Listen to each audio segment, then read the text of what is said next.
La lucha no puede detenerse ni un segundo. Y eso fue lo que nos enseñó el comandante Hugo Chávez. Y precisamente nuestros pueblos originarios, nuestros pueblos indígenas, han dado el ejemplo durante más de 500 años. Ustedes son la esencia del Abya Yala. Ustedes son la esencia incluso de la Pachamama. Ustedes son los ancestros de todos los que habitamos en esta parte del mundo. Seamos blancos, seamos afrodescendientes. Ustedes son nuestros padres, nuestras madres, independientemente de que quienes estén aquí sean jóvenes. Ustedes llevan en los genes, llevan la lucha, llevan la fuerza, llevan la energía de la resistencia. Yo le dije a la ministra Loa, una joven indígena, Wayú, que queríamos venir y acompañarlos un rato y escuchar las conclusiones, porque nada más importante que la juventud y los pueblos originarios como una combinación casi perfecta. La resistencia de los pueblos originarios y la energía, la vitalidad y la fuerza de la juventud. Y ustedes son jóvenes indígenas. Eso es fundamental para nuestro progreso revolucionario en este momento.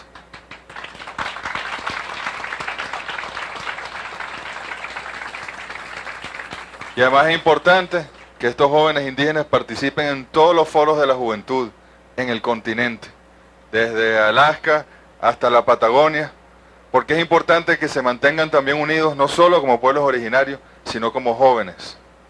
La juventud, allí en la juventud están las semillas que plantó el comandante Hugo Chávez, por ejemplo, que está sembrando el comandante indígena Evo Morales. Son ustedes los responsables de que las revoluciones se impongan y tengan éxito en nuestra América en los próximos 10, 15, 20 y 30 años. Los caminos andados desde los años 80, 90, la primera década del siglo XXI, ustedes serán los responsables de llegar al mejor puerto, de llegar a las mejores tierras, de llegar a esa sociedad de justicia, de igualdad, que ustedes nos han enseñado que es posible, que ustedes vivieron y viven de alguna manera dentro de la resistencia inmensa que han tenido. Es bueno que nuestro país sepa a través de los medios de comunicación y Telesur, contamos con Telesur, una herramienta fundamental para que el mundo sepa la verdad de nuestros pueblos. Que entre nosotros, bueno, todos estos guerreros y guerreras, espigas indoamericanos, están de los pueblos originarios de Bolivia, de Brasil, de Colombia, de Chile, de Dominica, de Ecuador, de Estados Unidos, de Guatemala, de México, de Nicaragua, de Panamá, de Paraguay, del Uruguay, de Perú y por supuesto de Venezuela.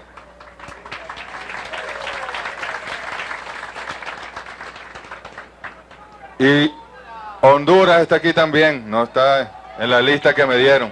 ¡Que viva Honduras! Bueno, y fíjense qué importante. Aquí en Venezuela hay un camino andado importante.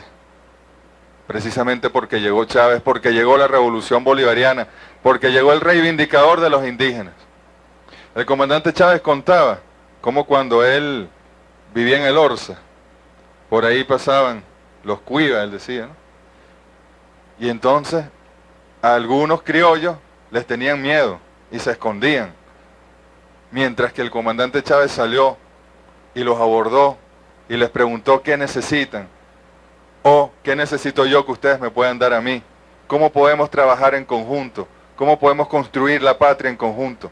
Y eso mismo que hizo el capitán Chávez en el Orza en el año 81, 82, bueno, lo hizo el comandante presidente Hugo Chávez cuando llegó al poder político en Venezuela, y lo primero que hizo fue proponer una constitución que contemplara la defensa y la reivindicación de los derechos de nuestros pueblos originarios. Y además, él siempre le dio al tema de los pueblos originarios indígenas como una situación sublime dentro de nuestra historia, transversal a la historia de todos nuestros pueblos, pero no solo a la historia, sino al presente, y más importante aún, no solo al presente, sino al futuro.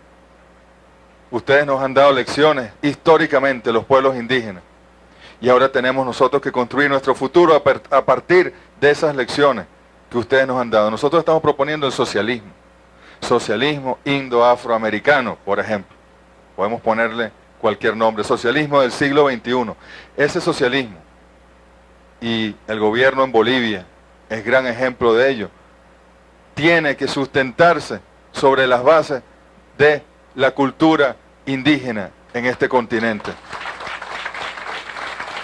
La propiedad colectiva de los más importantes medios de producción, como puede ser la tierra, y el colectivo como concepto de sociedad, lo social, por encima de cualquier otro elemento, es lo fundamental. Ya basta que se nos haya impuesto el capital durante tantos años. Ya ha sido suficiente la lucha de la resistencia. Ahora quienes han resistido tienen que protagonizar, tienen que llegar al poder, tienen que llevar adelante esas políticas públicas que ustedes han discutido. Y aquí le hemos dado también cara a temas importantes, fundamentales, esenciales, que en otros países tal vez son tan delicados que no los tocan. La educación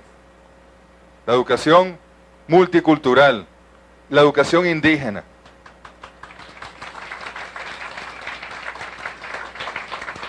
La demarcación. Ustedes en cada uno de sus países saben cuán, lamentablemente en algunos países crearon las reservas. Entonces llevaron a los indígenas fuera de su territorio y les dieron unas tierras, bueno, para que se terminaran de morir allí, de extinguir allí, o para que desaparecieran como cultura y se dejaran imponer el pensamiento único y la cultura dominante, y bueno, y dejaran de ser lo que son. Pero en nuestros países nosotros tenemos que respetar las tierras de los pueblos indígenas, y los pueblos indígenas tienen que dar la batalla por sus tierras. Y esto no es excluyente de que terceros vivan allí, porque hay toda una situación, una realidad, un hecho concreto que está allí. Y nosotros sabemos que los pueblos indígenas no son excluyentes. Nosotros sabemos que los excluyentes fueron los colonizadores, los genocidas. Y por supuesto, en el tema de la tierra y de cómo trabajarla y de cómo alimentarnos a partir de ella, el componente agroecológico. Ha sido un gran tema en este 5º Congreso de los Jóvenes Indoamericanos Indígenas. Bueno, precisamente estamos tratando de construir en este continente una referencia distinta de cómo llevar adelante los procesos productivos, bien sea la tierra, bien sea el procesamiento, y cuántos aportes nos pueden hacer ustedes. ¿Cuántos aportes nos pueden hacer en la medicina tradicional, que ha sido uno de los grandes temas hoy planteados también? La medicina tradicional indígena. Que nosotros, quienes vivimos en la realidad latinoamericana, suramericana, caribeña, sabemos que la medicina tradicional indígena tiene, de verdad, aportes importantes para la salud de nuestros pueblos. De que no es algo mágico, realista exclusivamente, no.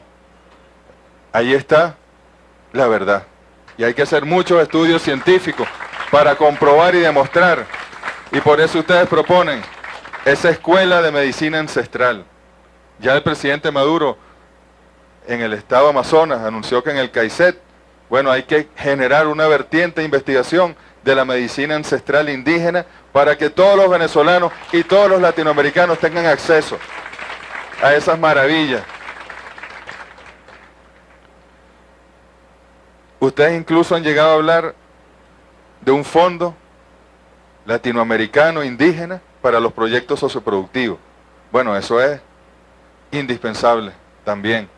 Si nosotros le damos las tierras a nuestros pueblos indígenas y no les damos las herramientas para vivir con dignidad, para trabajar, para llevar adelante procesos socioproductivos, estaríamos haciendo nada tal vez. Estaríamos sometiéndolos a la pobreza y a la miseria. Es la tierra, pero es con los instrumentos necesarios para que ustedes puedan vivir dignamente de su trabajo, dignamente de su cultura, dignamente de sus saberes ancestrales. Yo estoy seguro, Aloha, vamos a conversar con los compañeros del Banco del Alba, por ejemplo, que pudiésemos comenzar a dar algunos pasos a través de instituciones financieras multinacionales como el Banco del Alba, cuya filosofía es también la filosofía de los pueblos indígenas. Vamos a ir por ese camino para ir afinando esa metodología. También han hablado de lo que el imperialismo le hizo al presidente, el comandante indígena Evo Morales Ayma, de cómo de la manera más irrespetuosa se llevó a cabo esa agresión que ni las 1000 disculpas que den podrán eliminar de nuestra memoria. La escuela de cuadros. Estoy retomando algunos de los puntos de la declaración. Bueno, eso es fundamental, la formación política, la formación ideológica, la formación de los saberes ancestrales, el compartir los saberes. Aquí en Venezuela tenemos una hermosa experiencia, la Universidad Indígena de Venezuela. Lástima que quizás no hubo el tiempo para invitarlos y que participaran, que está allá en el estado Bolívar, su primera sede, debería tener más sedes en el futuro. Y allí participan varios de los pueblos originarios venezolanos e incluso del Brasil, y bueno, y van generando un proceso de intercambio de saberes, aprendiendo los unos de los otros, y bueno, con eso sintetizando nuevos saberes, pero a partir de los saberes ancestrales. Ojalá podamos conformar esa escuela de cuadros, donde el legado del comandante Hugo Chávez, donde las lecciones de los pueblos indígenas históricamente, donde las lecciones que está dando también Evo Morales al frente de su gobierno indígena, bueno, puedan ser parte de ese proceso, no de enseñanza-aprendizaje, porque no sería eso, sino de generación del conocimiento, en conjunto, intercambiándolo. Ojalá podamos lo antes posible ponernos de acuerdo, ponerle de alguna manera, o conformamos una red, o se le da una sede, pero es bueno ir. Cada uno de estos acuerdos tiene que tener un proceso de concreción, porque si no, se queda en una declaración, en una cámara de televisión, y eso no es lo que... En revolución eso no está permitido. En revolución hay que ir a los hechos concretos. Bueno, ustedes proponen que se le dé una secretaría al Consejo, eso es muy importante, al Congreso Indoamericano, eso es muy importante, porque si no es esto, solamente nos reunimos ¿cada cuánto tiempo? Cada 2 años, imagínense, 2 años. Bueno, en esos 2 años, dentro de 2 años es posible que se vuelva a reunir el Congreso, pero la Secretaría y nosotros, los responsables de los gobiernos y de los movimientos sociales y movimiento popular, tenemos que encargarnos de llevar a la realidad cada uno de estos puntos que se están acordando hoy. Y lo que vamos a hacer dentro de 2 años es revisar el avance de cada uno de estos puntos. Y bueno, y generar, por supuesto, nuevas propuestas.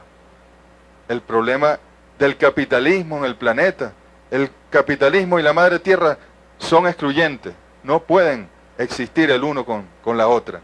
Tenemos que generar aquel sistema económico, político, social, que haga viable a la humanidad en este planeta. Bueno, esa es nuestra responsabilidad. Lo vamos a hacer en nuestra América, lo vamos a hacer en la Via Yala también. No lo van a hacer en los países del norte. Los pueblos del norte del mundo están viendo hacia el sur. Nosotros somos la referencia para ellos. Ellos confían en nosotros para salvar este planeta. No les podemos fallar, ni a ellos ni a nosotros mismos. Es la gran responsabilidad histórica que tenemos en este momento, y como les decíamos, ustedes, los jóvenes indígenas, son fundamentales en la construcción de esa sociedad. Para nosotros, un orgullo el haber podido acompañarles, el seguir aprendiendo de estos guerreros y guerreras jóvenes, y ojalá que cuando nos veamos dentro de 2 años, ¿dónde va a ser el próximo? ¿Ya tiene sede? Aquí mismo. Bueno, aquí no vamos a hacer un examen muy estricto de lo que hemos cumplido, de lo que hemos avanzado, y tengan la seguridad de que vamos a haber avanzado mucho, porque no tenemos otra opción, porque hoy hay que vencer, y hoy hay que vencer con los pueblos indígenas y con el legado del comandante Hugo Chávez, el cacique mayor, el jefe indígena mayor que nos dio la revolución de finales del siglo XX y principios del siglo XXI. Muchas gracias, camaradas. Chávez vive.